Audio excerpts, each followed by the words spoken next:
ओम शांति 21 जून 2024 बापदादा मधुबन मुरली 21/6/2024 बापदादा मधुबन मुरली। मीठे बच्चे, देवता बनने का पहले तुम्हें ब्राह्मण जरूर बनना है। ब्रह्मा मुख संतान ही सच्चे ब्राह्मण हैं जो ராஜயோக की पढ़ाई से देवता बनते हैं। இனிமையான குழந்தைகளே, தேவதையாக ஆகுவதற்கு முன்னால் கண்டிப்பாக பிராமணர்களாக ஆக வேண்டும்.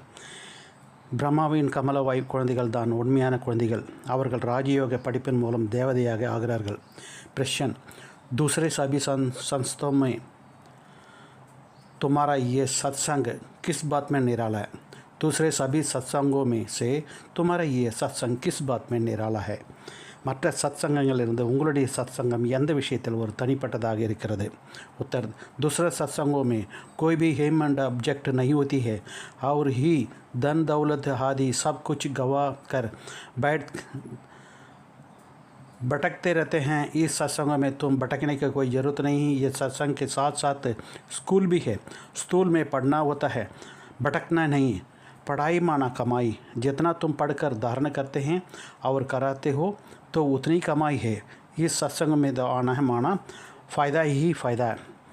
மற்ற சத்சங்கங்கள் எந்த ஒரு குறிக்கோளும் இருப்பதில்லை.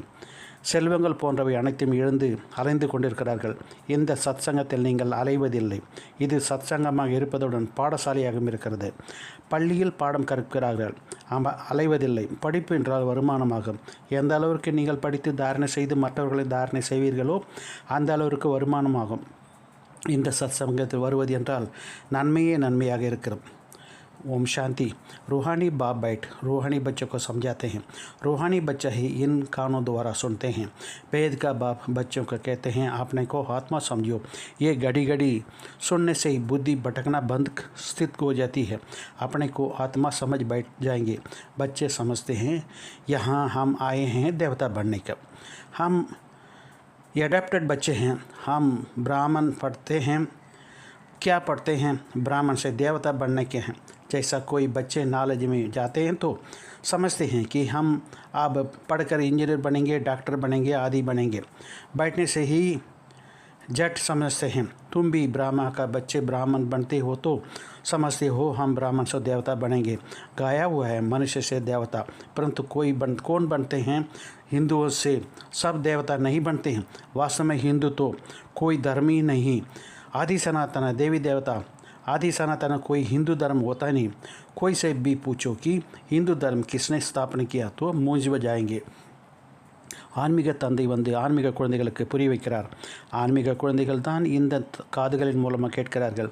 எல்லைக்கு அப்பாற்பட்ட தந்தை குழந்தைகளுக்கு கூறுகிறார், தன்னை ஆத்மா என்று புரிந்து கொள்ளுங்கள். இதை அடிக்கடி கேட்பதன் மூலம் புத்தி அலைப்பாய்வது நின்று ஒரு நிலை பெற்றுவிடும். தன்னை ஆத்மா என்று புரிந்து அமர்ந்து கொள்வார்கள். நாம் இங்கே தேவதையாக ஆவதற்காக வந்திருக்கிறோம் என்று குழந்தைகள் புரிந்துள்ளீர்கள். நாம் தத்தெடுக்கப்பட்ட குழந்தைகளாக இருக்கிறோம். பிராமணர்களாக நாம் படிக்கிறோம்.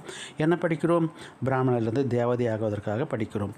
எப்படி யாராவது குழந்தைகள் கல்லூரிக்கு செல்கிறார்கள் என்றால் நாம் இப்போது படித்து இன்ஜினியர் ஆவோம், டாக்டர் ஆவோம் என்று புரிந்து கொள்கிறார்கள். அதுபோல தான் உட்கார்ந்தவுடன் புரிந்து கொள்வார்கள். நீங்களும் கூட பிரம்மாவின் குழந்தைகளாக ஆகிறீர்கள் என்றால் நாம் பிராமணர்களிலிருந்து தேவதையாக ஆவோம் என்று புரிந்து கொள்கிறீர்கள். மனிதரிலிருந்து தேவதையாக என்ற பாடம் இருக்கிறது. ஆனால் யார் ஆகிறார்கள்? இந்துக்கள் அனைவரும் தேவதையாக ஆவதில்லை. உண்மையில் ஹிந்து என்பது ஒரு தர்மமே கிடையாது. ஆதி சனாதன தேவி தேவதா தர்மம் என்று ஹிந்து தர்மம் என்பது கிடையாது. யார் வேண்டுமானாலும் ஹிந்து தர்மத்தை யார் ஸ்தாபனை செய்தது என்று கேளுங்கள், குழம்பி விடுவார்கள். ஆதி சனாத்தனா இந்து தர்மம் என்றது ஒரு தர்மம் கிடையாது. குழம்பி விடுவார்கள். ஞானம் இல்லாமல் இந்த பெயரை வைத்து விட்டார்கள். இந்துஸ்தானில் வசிக்கக்கூடியவர்கள் தங்களை இந்துக்கள் என்று சொல்லிக் கொள்கிறார்கள். உண்மையில் இதனுடைய பெயர் பாரதமாகும் என்று பாபா கூறுகிறார். तो मूंझ जाएंगे, ये अज्ञान नाम रख दिया है। हिंदुस्तान में रहने वाले अपने को हिंदू कहते हैं। वास्तव में इनका नाम भारत है, ना कि हिंदुस्तान। भारत खंड कहाँ जाता है? ना कि हिंदुस्तान खंड। ये है भारत। तो उनको तो ये पता नहीं है कि ये कौन सा खंड है। अपवित्र होने के कारण अपने को देवता तो समझते नहीं। देवी देवता पवित्र रहते हैं। अभी वह धर्म नहीं है। अब सब धर्म चले जाते हैं। बुद्ध का बौद्ध धर्म है, इब्राहिम का इस्लाम धर्म, क्राइस्ट का क्रिश्चियन धर्म, बाकी हिंदू धर्म का कोई होता ही नहीं। ये हिंदुस्तान नाम तो हम फॉरेनर नहीं रखा हुआ। पतित होने के कारण अपने को देवता धर्म समझते नहीं हैं। बाप ने समझाया है आदि सनातन है देवी देवता धर्म, पुराणते पुराण। शुरू का धर्म कौन सा था? देवी देवता धर्म था। हिंदू नहीं कहेंगे। अब तुम ब्रह्मा का एडप्टेड बच्चे ब्राह्मण हो, ब्राह्मण से देवता बनने के लिए पढ़ते हो। ऐसा नहीं, हिंदू से देवता बनने के लिए पढ़ते हैं, ब्राह्मण से देवता बनते हैं। ये अच्छी रीति धारण करना है। तो தூய்மையற்று இருப்பதின் காரணமாக தன்னை தேவதை என்று புரிந்து கொள்வதில்லை. இந்த ஞானமில்லாத இந்துஸ்தான் என்று கண்டம் என்று சொல்லப்படுவதில்லை. இது பாரதமே ஆகும். எனவே அவர்களுக்கு இந்த கண்டம் என்பது தெரியவில்லை. இப்போது தேவி தேவதைகள் தூய்மையானவர்களாக இருந்தார்கள். இப்போது அந்த தர்மம் இல்லை. மற்ற அனைத்து தர்மங்களும் நடந்து வருகிறது. புத்தனுடைய பௌத்த தர்மம், இப்ராஹிமனுடையது இஸ்லாம் தர்மம், கிறிஸ்தினுடையது கிறிஸ்து தர்மம். மற்றபடி இந்து தர்மத்தை சார்ந்தவர்கள் வேறு யாரும் கிடையாது. இங்கு இந்துஸ்தான் என்ற பெயரும் வெளிநாட்டவர்கள் ஃபாரினர் தான் வைத்தார்கள். தூய்மையற்றவர்களாக இருந்த காரணத்தினால் தங்களை தேவதை தர்மத்தை சார்ந்தவர்கள் என்று புரிந்து கொள்ளவில்லை. ஆதி சனாதன தேவி தேவதா தர்மம் பழையதிலும் பழைய தர்மம் என்று பாபா புரிய வைத்துள்ளார். ஆரம்பத்தில் இருந்த தர்மம் எது? தேவி தேவதா தர்மமாகும். இந்து தர்மம் என்று சொல்ல மாட்டார்கள். இப்போது நீங்கள் பிரம்மாவின் தத்தெடுத்த பிராமணர்கள் குழந்தைகளாக இருக்கிறீர்கள். பிராமணரிலிருந்து தேவதையாக ஆவதற்காக படிக்கிறீர்கள். இந்திலிருந்து தேவதையாக ஆவதற்கு நீங்கள் படிப்பது என்பது கிடையாது. பிராமணரிலிருந்து தேவதையாக ஆகிறீர்கள். இதை நல்ல விதத்தில் தாரணை செய்ய வேண்டும். இப்போது பாருங்கள், நிறைய தர்மங்கள் இருக்கிறது, அதிகமாக கொண்டே செல்கிறது. எப்போதெல்லாம் எங்கேனும் சொற்பொழிவு செய்கிறீர்களோ இதை புரிந்து வைப்பது நல்லதாகும். पहले पहले बाप का परिचय देना है, फिर देवता है। ये पुरानी दुनिया बदलती है। दिन प्रतिदिन चित्र भी स्वप्निक होती जाती हैं। जैसा स्कूल में नक्शे बच्चे की बुद्धि में होती है, तुम्हारी बुद्धि में तो फिर यह रहना चाहिए। नंबर 1 पाइप ये है, ऊपर से त्रिमूर्ति भी हैं, दोनों गोले भी हैं, सतयुग और कलयुग। अभी तुम पुरुषोत्तम संगम पर हो। यह पुरानी दुनिया विनाश हो पाएगा। यह आदि सनातन देवी देवता धर्म स्थापना हो रही है। तुम हो आदि सनातन देवी देवता धर्म के, हिंदू धर्म के तो नहीं हैं। जैसा सन्यासियों ने कहा ब्रह्मा रहने का स्थान तो ईश्वर समझ लिया है, वैसे ही हिंदुस्तान में रहने वाला ही हिंदू धर्म समझ लिया है। उनको भी फ़र्क है, तुम्हारा भी फ़र्क है। देवी देवता नाम तो बहुत ऊंचे है। कहते हैं ये तो जैसा देवता हैं जिसमें अच्छे गुण होते हैं, तो ऐसा कहते हैं इनमें देवताई गुण हैं. இப்போது கலியுகம் அனைத்து தர்மங்களும் ஸ்தமோ பிரதானமாக இருக்கிறது. படத்தை வைத்து புரிய வைத்தீர்கள் என்றால் பிறகு நான் இன்னாராக இருக்கிறேன் என்று இந்த பதிவில் இருக்கிறேன் என்ற கௌரவம் உடைந்துவிடும். நாம் ஸ்தமோ பிரதானமாக இருக்கிறோம் என்று புரிந்து கொள்வார்கள். முதலில் பாபாவின் அறிமுகத்தை கொடுத்து விட்டீர்கள். பிறகு இந்த பழைய உலகம் மாற வேண்டும் என்பதை காட்ட வேண்டும். நாளுக்கு நாள் படங்கள் கூட அதிகரித்து கொண்டே செல்கிறது. பள்ளிகளில் எப்படி வரைபடம் குழந்தைகளின் புத்தியில் இருக்கிறது, அதுபோல் உங்களுடைய புத்தியிலும் இது இருக்க வேண்டும். நம்பர் 1 வரைபடம் இதுவே ஆகும். மேலே திருமூர்த்தியும் இருக்கிறது. 2 உருண்டைகளிலும் சத்தியுகம் மற்றும் கலியுகமும் இருக்கிறது. இப்போது நாம் புருஷோத்தம சங்கம யுகத்தில் இருக்கிறோம். இந்த பழைய உலகம் விநாசமாகும். ஒரு ஆதி சனாதன தேவி தேவதா தர்மம் ஸ்தாபனையாகி கொண்டிருக்கிறது. நீங்கள் ஆதி சனாதன தேவி தேவதா தர்மத்தை சார்ந்தவர்களாக இருக்கிறீர்கள். இந்து தர்மம் என்பது கிடையாது. எப்படி சன்னியாசிகள் வசிக்கிற இடம் பிரம்மத்தை ஈஸ்வரன் என்று புரிந்து கொண்டார்களோ, அதுபோல இந்துஸ்தானில் வசிக்கக்கூடியவர்கள் இந்து தர்மத்தை சார்ந்தவர்கள் என்று புரிந்து கொண்டார்கள். யாரிடம் அது நல்ல குணங்கள் இருந்தது என்றால் இவர்களிடத்தில் தேவதை குணம் இருக்கிறது என்று சொல்கிறார்கள். तुम समझती हो ये राधा कृष्ण ही स्वयंवर के बाद लक्ष्मी नारायण बनते हैं. उनका विष्णु कहाँ जाता है चित्र समझते हैं, सबसे हैं, परंतु कोई जानता नहीं. तुम बच्चे को अब बाप समझाते हैं, बाप को ही सब याद करते हैं. ऐसा कोई मनुष्य नहीं होगा जिसका मुख से भगवान ना हो. अब भगवान को कहाँ जाता है? निराकार का भी हती अर्थ नहीं समझते. अभी तुम सब कुछ जान चुके हो, पत्थर बुद्धि से पारस बुद्धि बन जाते हो. यह नॉलेज भारतवासियों के लिए है, ना कि धर्म वालों के लिए है. बाकी है समझ सकते हैं कि इतने वृद्धि कैसे होती है और खंड आते गए हैं. ये तो भारत खंड के लिए सिवाय बाकी कोई खंड नहीं होता रहेगा. अभी वह एक ही धर्म रहती है, बाकी सब खड़े हैं. बनेन ट्री का मिसल एक्यूरेट है. आदि सनातन देवी देवता धर्म का फाउंडेशन है ही नहीं, बाकी सारा झाड़ खड़ा है. तो कहेंगे आदि सनातन देवी देवता धर्म था, ना कि हिंदू धर्म. तुम अभी ब्राह्मण बने हो, देवता बनने के लिए पहले ब्राह्मण जरूर बनना है। शूद्र वर्ण के ब्राह्मण वर्ण कहाँ जाता है? रुद्र डायनास्टी, शूद्र डायनास्टी नहीं कहेंगे, शूद्र डायनास्टी नहीं कहेंगे। राजा वो रानियाँ हैं, पहले देवी देवता महाराजा महारानी थे। यहाँ हिंदू महाराजा महारानी रहते हैं। இந்த ராதாகிருஷ்ணன் தான் சுயம்வரத்துக்கு பிறகு லட்சுமி நாராயண் ஆகிறார்கள். அவரை விஷ்ணு என்று சொல்லப்படுகிறது என்பதை நீங்கள் புரிந்து கொள்கிறீர்கள். அனைவருடைய சித்திரங்களும் இருக்கின்றன, ஆனால் யாரும் தெரிந்திருக்கவில்லை. குழந்தைகளாகி உங்களுக்கு பாபா அமர்ந்து புரிய வைக்கிறார். பாபாவை தான் அனைவரும் நினைவு செய்கிறார்கள். பகவான் என்ற வார்த்தை வாயில் தவறாத மனிதர்கள் இருக்க மாட்டார்கள். பகவானை நிராகாணவர் என்று சொல்லப்படுகிறது. நிராகார என்பதன் அர்த்தத்தை கூட புரிந்து கொள்வதில்லை. இப்போது நீங்கள் அனைத்தையும் தெரிந்து கொள்கிறீர்கள். கல் புத்தியிலிருந்து தங்க புத்தி உடையவர்களாக ஆகிவிடுகிறீர்கள். இந்த ஞானம் பாரதவாசிகளுக்காக தான் இருக்கிறது, மற்ற தர்மத்தை சார்ந்தவர்களுக்கு அல்ல. மற்றபடி இவ்வளவு வளர்ச்சி எவ்வாறு ஏற்படுகிறது என்ற கண்டங்கள் வந்து கொண்டே இருக்கின்றன என்பதையும் புரிந்து வைக்கலாம். அங்கே சத்தியுகத்தில் பாரத கண்டத்தை தவிர வேறு எந்த கண்டமும் இருக்காது. இப்போது அந்த ஒரு தர்மமும் இல்லை, மற்ற அனைத்தும் இருக்கின்றன. ஆலமரத்தின் உதாரணம் பனியன் ட்ரீ, ஆலமரத்தின் உதாரணமும் துல்லியமாக இருக்கிறது. ஆதி சனாத்தன தேவி தேவதா தர்மமாக அடித்தளம் இல்லை, மற்ற முழு மரமும் நின்று கொண்டிருக்கிறது. எனவே ஆதி சனாதன தேவி தேவதா தர்மம் இருந்தது, இந்து தர்மம் இல்லை என்று சொல்ல வேண்டும். இப்போது நீங்கள் பிராமணர்களாக ஆகியுள்ளீர்கள். தேவதையாக ஆவதற்கு முதலில் கண்டிப்பாக பிராமணனாக ஆக வேண்டும். சூத்ர வர்ணம் மற்றும் பிராமண வர்ணம் என்று சொல்லப்படுகிறது. சூத்ர ராஜ்யம் என்று சொல்லப்பட்டார்கள். ராஜா ராணி இருக்கிறார்கள். முதலில் தேவி தேவதைகள் மகாராஜா மகாராணியாக இருந்தார்கள். இங்கே இந்து மகாராஜா மகாராணியும் இருந்தார்கள் என்று சொல்லப்படுகிறது.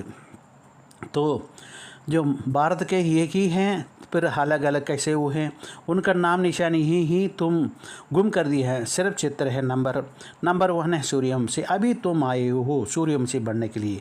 यह राजयोग है, तुम्हारे बुद्धि में है। ये हम लक्ष्मी नारायण बनेंगे। दिल में खुशी रहती है। बाबा हमको पढ़ाते हैं महाराजा महारानी बनने को। सत्यनारायण की सच्ची कथा यही है। आगे जन्म जन्मांतर तुम सत्यनारायण की कथा सुनते हो, परंतु यह कोई सच्ची कथा ही नहीं है। भक्ति मार्ग में कभी मनुष्य से देवता बन नहीं सकते हैं। भक्ति जीवन मुक्ति को पा नहीं सकते हैं। सभी मनुष्य मुक्ति जीवन मुक्ति पाते जरूर है, अभी सब बंधन में हैं। ऊपर से आज भी आत्मा आएगी तो जीवन मुक्ति पाएगी, जीवन मुक्ति में आएगी, ना कि जीवन बंद में। आधा समय जीवन मुक्ति, आधा समय जीवन बंद में जाएगा। ये खेल बना हुआ है। இப்போது இங்கே இந்து மகாராஜா மகாராணி இருக்கிறார்கள். பாரதம் ஒன்றுதான் பிறகு தனித்தனியாக எப்படியாகிவிட்டது. அவருடைய பெயர் அனைத்தையுமே மறந்துவிட்டார்கள். வெறும் சித்திரங்கள் மட்டுமே இருக்கிறது. நம்பர் 1 சூரிய வம்சியாகும். ராமரை சூரிய வம்சத்தர் என்று சொல்ல முடியாது. இப்போது நீங்கள் சூரிய வம்சத்தர்களாக ஆகி வந்து உள்ளீர்கள், சந்திர வம்சத்தவர்களாக ஆவதற்கு அல்ல. இது ராஜயோகம். நாம் லட்சுமி நாராயணாக ஆகப் போகிறோம் என்பது உங்களுடைய புத்தியில் இருக்கிறது. மனதில் குஷி இருக்கிறது. மகாராஜா மகாராணியாக ஆவதற்காக பாபா நமக்கு படிப்பிக்கிறார். இது சத்யநாராயணன் உண்மையான கதையாகும். முன்னால் நீங்கள் பிறவியாக சத்யநாராயணைய கதையை கேட்டு வந்தீர்கள். ஆனால் அவை அனைத்தும் உண்மையான கதைகள் அல்ல. பக்தி மார்க்கத்தில் ஒருபோதும் மனிதர்கள் தேவதையாக ஆக முடியாது, ஜீவன் முக்தியையும் அடைய முடியாது. அனைத்து மனிதர்களும் கண்டிப்பாக ஜீவன் முக்தி அடைகிறார்கள். இப்போது அனைவரும் பந்தனத்தில் இருக்கிறார்கள். மேலிருந்து இன்றைக்கு கூட ஆத்மா வந்து கொண்டு தான் இருக்கிறார்கள். ஜீவன் முக்தியில் வருவது என்பது வறுமை என்று ஜீவன் பந்தனத்தில் வராது. பாதி காலம் ஜீவன் முக்தியும் பாதி காலம் ஜீவன் பந்தனத்தில் வரும். இந்த விளையாட்டு உருவாக்கப்பட்டிருக்கிறது. இந்த எல்லையற்ற விளையாட்டில் நாம் அனைவரும் நடிகர்கள். இங்கே நடிப்பதற்காக வந்திருக்கிறோம். तो बाबा सोलगरार आधा समय जीवन मुक्ति ये खेल बना हुआ है। इस बेहद का खेल के हम सभी एक्टर्स हैं। ये पार्ट बजाने के हम आत्माएं यहाँ से निवासी नहीं हैं। जैसे आते हैं यह सब बातें समझाई जाती। कई आत्माओं को यहाँ ही पुनर्जन्म लेती रहती है। तुम बच्चे को सूर्य से लेकर अंत तक सारे वर्ल्ड की हिस्ट्री जागृति बुद्धि में है। बेहद का बाप ऊपर बैठ क्या करते हैं, कुछ भी नहीं जानते हैं। उन्हों को कहा जाता है कुछ तुच्छ बुद्धि। तुम भी तुच्छ बुद्धि थे। अब बाप ने तुमको रचयिता और रचना का आदि मध्य अंत का राज समझाया है। तुम गरीब साधारण तब कुछ जानते हो। तुम हो स्वच्छ बुद्धि, स्वच्छ पवित्रता को कहा जाता है स्वच्छ बुद्धि अपवित्र ठहरे हैं, तुच्छ बुद्धि ही अपवित्र ठहरते हैं। तुम अभी देखो क्या बन रहे हो। स्कूल में तो भी पढ़ाई से ऊंच पद पाते हैं, तुम्हारा पढ़ाई से ऊंचते ऊंच जिसमें तुम राजाई पद पाते हो। ये दो दान पुण्य करने का राजा पास जन्म लेते हैं, फिर राजा बनते हैं। இந்த எல்லையற்ற விளையாட்டில் நாம் அனைவரும் நடிகர்கள். இங்கே நடிப்பதற்காக வந்திருக்கிறோம். ஆத்மாவாகிய நாம் இங்கே வசிப்பதற்கு இல்லை, எப்படி வருகிறோம் என்ற அனைத்து விஷயங்களையும் அமர்ந்து புரிய வைக்கிறார். நிறைய ஆத்மாக்கள் இங்கேயே மறுபிறவி எடுத்துக்கொண்டே இருக்கிறார்கள். குழந்தைகளாகிய உங்களுக்கு ஆரம்பத்திலிருந்து கடைசி வரை முழு உலகத்தின் வரலாறு, புவியியல், பூதியில் இருக்கிறது. எல்லையற்ற தந்தை மேலே அமர்ந்து கொண்டு என்ன செய்கிறார் எதுவும் யாருக்கும் தெரியாது. ஆகையினால் அவர்களுக்கு துச்ச புத்தி என்று சொல்லப்படுகிறது. நீங்கள் துச்ச புத்தி உடையவர்களாக இருந்தீர்கள். இப்போது பாபா உங்களுக்கு படைப்பவர் மற்றும் படைப்பின் முதல் இடை கடையை பற்றி புரிய வைத்திருக்கிறார். நீங்கள் ஏழைகள், சாதாரணமானவர்கள், அனைத்தையும் தெரிந்துள்ளீர்கள். நீங்கள் தூய்மையான புத்தி உடையவர்களாக இருக்கிறீர்கள். சுத்தமானவர்கள் என்று தூய்மையானவர்களை சொல்லப்படுகிறது. துச்ச புத்தி உடையவர்களை அப்பவித்திரமானவர்கள் என்று சொல்லப்படுகிறது. இப்போது நீங்கள் என்னவாக ஆகி கொண்டிருக்கிறீர்கள் என்று பாருங்கள். பள்ளியில் கூட படிப்பின் மூலம் உயர்ந்த பதவி அடைய முடியும். உங்களுடைய படிப்பு உயர்ந்ததிலும் உயர்ந்ததாகும். அதன் மூலம் நீங்கள் ராஜ்ய பதவி அடைகிறீர்கள். அவர்கள் தானம் புண்ணியம் செய்வதன் மூலம் ராஜாவிடம் பிறவெடுக்கிறார்கள், பிறகு ராஜா ஆகிறார். ஆனால் நீங்கள் இந்த படிப்பின் மூலமாக ராஜா ஆகிறீர்கள். जो परंतु तुम ये पढ़ाई से राजा बनते हो। बाप ही कहते हैं मैं तुम बच्चों को राजयोग सिखलाता हूँ, सिवाय बाप के राजयोग कोई सिखला ना सकते हैं। बाप ही तुमको राजयोग की पढ़ाई पढ़ाते हैं, तुम फिर दूसरे को समझाते हो। बाप राजयोग सिखलाते हैं कि तुम पति से पावन बन जाओ। अपने को आत्मा समझ निराकार बाप को याद करो तो तुम पवित्र बन जाएंगे और चक्कर को जानने से चक्रवर्ती महाराजा सतयुग में बन जाएंगे। ये तो समझाने के बहुत सहज बात है। अभी देवता धर्म का कोई भी नहीं है, सब कन्वर्ट हो गए हैं और ही धर्म में। तुम कोई को भी समझा सकते हो तो पहले बाप को परिचय दो। बाप समझाते हैं और धर्मों में कितना चले गए। बौद्धी, मुसलमान आदि ढेर के ढेर हो गए।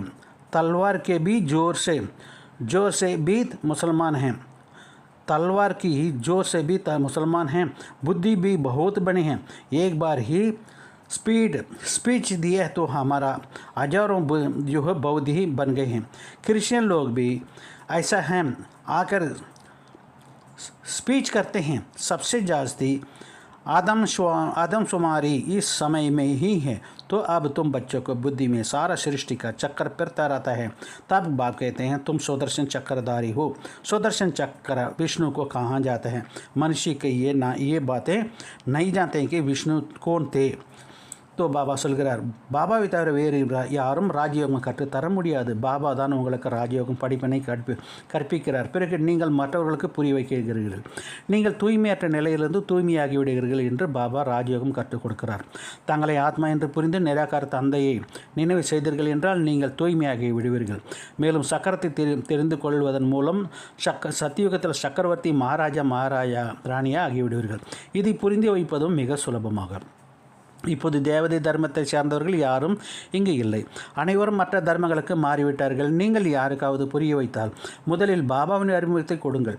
பாபா புரிய வைக்கிறார். மற்ற தர்மங்களில் எவ்வளோ பேர் சென்று விட்டார்கள். நிறைய பேர் பௌத்தர்களாகவும் முஸ்லீம்களாக ஆகிவிட்டார்கள். கத்தி முனையில் நிறைய பேர் முஸ்லீம்களாக ஆக்கியிருக்கிறார்கள். பௌத்தர்கள் நிறைய பேர் ஆகியிருக்கிறார்கள். ஒரு முறை சொற்பொழிவு ஆற்றி ஆயிரம் பேர் பௌத்தர்களாக மாற்றிவிட்டார்கள். கிறிஸ்தவர்கள் கூட அதுபோல சொற்பொழி ஆற்றினார்கள். இந்த சமயத்தில் அதிக மக்கள் தொகை அவர்களுடையதாக இருக்கிறது. எனவே குழந்தைகளாக உங்களுடைய புத்தியில் இப்போது முழு சிருஷன் சக்கரமும் சுற்றி கொண்டு இருக்கிறது. सुदर्शन चक्र विष्णु का कहा जाता है। मनुष्य से ये नहीं जानते हैं विष्णु कौन थे। सुदर्शन चक्र कृष्ण को, नारायण को कहते हैं। ये भी समझाना चाहिए कि उनको क्या कनेक्शन है। ये तीनों ही एक ही है। वास्तव में ये सुदर्शन चक्र तो तुम ब्राह्मणों के लिए है। सुदर्शन चक्रधारी ज्ञान से जानते हैं बनते हैं। बाकी सुदर्शन चक्र कोई मारने काटने का तो है ही नहीं, ये ज्ञान की बातें हैं। जितना तुम्हारा ये ज्ञान चक्कर का चक्कर पे रहेगा उतना तुम्हारे पाप भस्म होते जाएंगे। बाकी सिर काटने की कोई बात ही यहाँ नहीं है।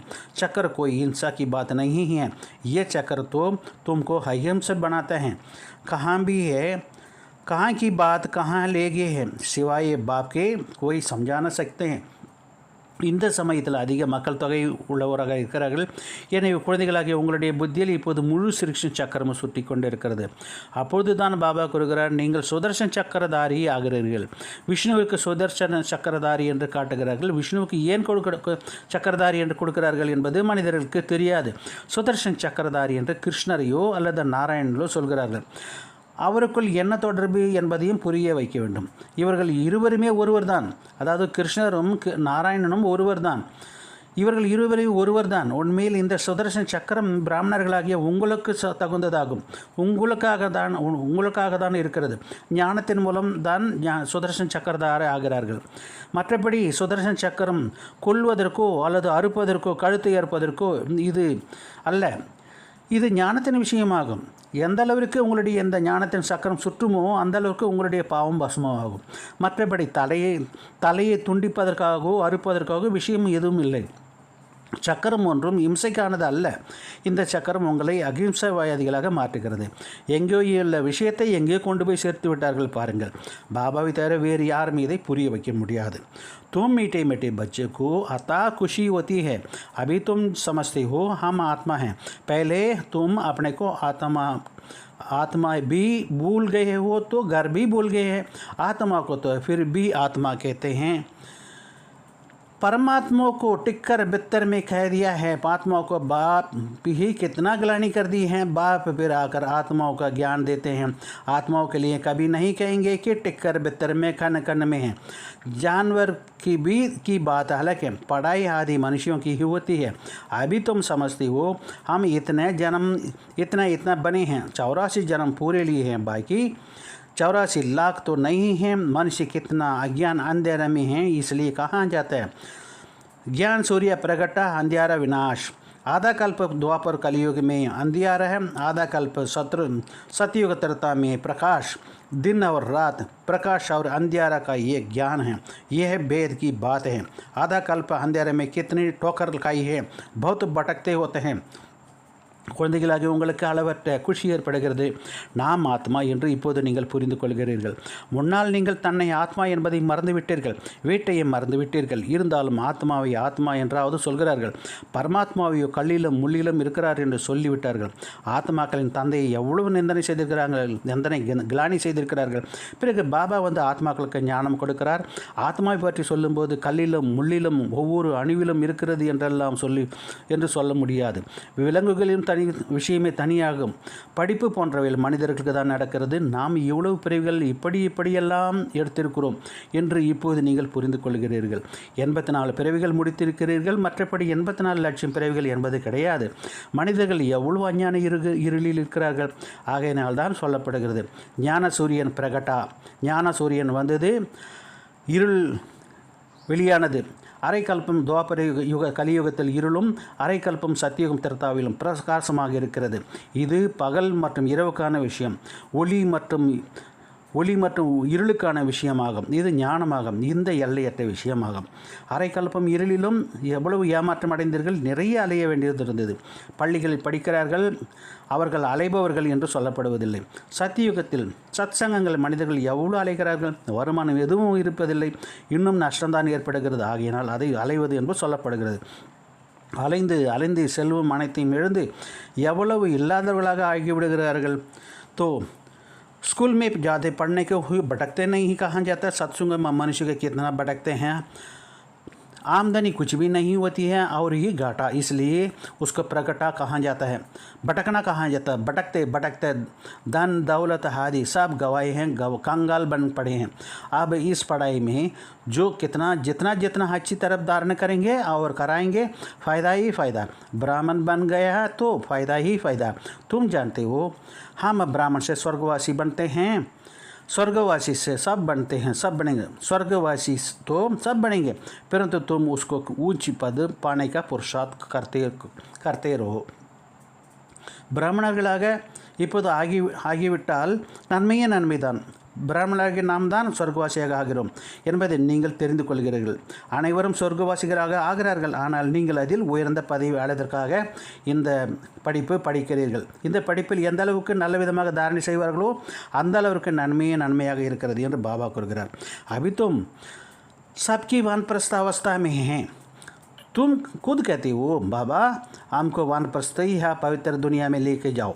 वे तो आत्माओं की दुनिया है, निराकारी दुनिया है कितनी छोटी है. यहाँ तो घूमते फिरने के लिए कितनी बड़ी ज़मीन है. वहाँ ये बातें नहीं रहती. शरीर नहीं, पार्ट नहीं, स्टार मिसाल आत्माएं खड़ी है. ये कुदरत है. सूर्य चंद्र सितारे कैसे खड़े हैं. आत्मा भी ब्रह्मा तत्व में अपने आधार पर नेचुरल खड़ी रहती है.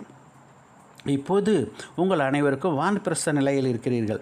நீங்கள் தாங்களே கூறுவீர்கள் பாபா எங்களை வானப்பிரஸ்த நிலைக்கு அல்லது தூய்மையான உலகத்திற்கு கொண்டு செல்லுங்கள். அது ஆத்மாக்களின் உலகமாகும். நிராகார உலகம் எவ்வளோ சிறியதாக இருக்கிறது. இங்கு சுற்றி திரிவதற்கு எவ்வளோ நிலம் இருக்கிறது. அங்கே இந்த விஷயம் இருக்காது. சரீரம் இல்லை, நடிப்பு இல்லை. நட்சத்திரம் போல ஆத்மாக்கள் நின்று கொண்டிருக்கிறது. இது அதிசயமாக இருக்கிறது அல்லவா. சூரியன், சந்திரன், நட்சத்திரங்கள் எப்படி நின்று கொண்டிருக்கிறது. ஆத்மாக்களும் கூட பிரம்ம தத்துவத்தில் தன்னுடைய ஆதாரத்தில் தன்னுடைய சக்தியின் ஆதாரத்தில் இயற்கையாகவே நின்று கொண்டிருக்கிறது என்று சொல்கிறார். अच्छा धारणा का अगर मुख्य सारण. पहली बात ज्ञान का सिमरन कर सुदर्शन चक्रधारी बनना है. सुदर्शन चक्र प्राते पापों को काटना है. डबल हिंसक बनना है. दूसरी पॉइंट अपनी बुद्धि को स्वच्छ पवित्र बनाकर राजियों की पढ़ाई पढ़नी है और उच्च पद पाना है. दिल में सदा यही खुशी रहे कि हम सत्यनारायण की सच्ची कथा सुनकर भविष्य से मनुष्य से देवता बनते हैं. தாரணைக்காக முக்கிய சாரம். 1 ஞானத்தை சிந்தனை செய்து சுதர்ஷன் சக்கரதாரியாக வேண்டும். சுதர்ஷன் சக்கரத்தை சுற்றி கொண்டே பாவங்களை அறுக்க வேண்டும்.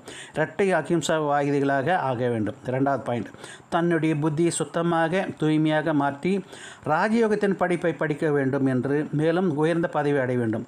நாம் சத்யநாராயணன் உண்மையான கதையை கேட்டு மனிதர்களிருந்து தேவதையாக ஆகிறோம் என்ற குஷியிலே எப்பொழுதும் மனதில் இருக்க வேண்டும். वरदान मन बुद्धि को आर्डर प्रमाण विधि पूर्वक कार्य में लगाने वाली निरंतर योगी भव. मन बुद्धि को आर्डर प्रमाण विधि पूर्वक कार्य में लगाने वाले निरंतर योगी भव. மனம் புத்தியை கட்டளைப்படி விதிபூர்வமாக காரியத்தில் பயன்படுத்தக்கூடிய நிரந்தர யோகி ஆகுங்க. மனம் புத்தியை கட்டளைப்படி விதிபூர்வமாக காரியத்தில் பயன்படுத்தக்கூடிய நிரந்தர யோகி ஆகுங்க.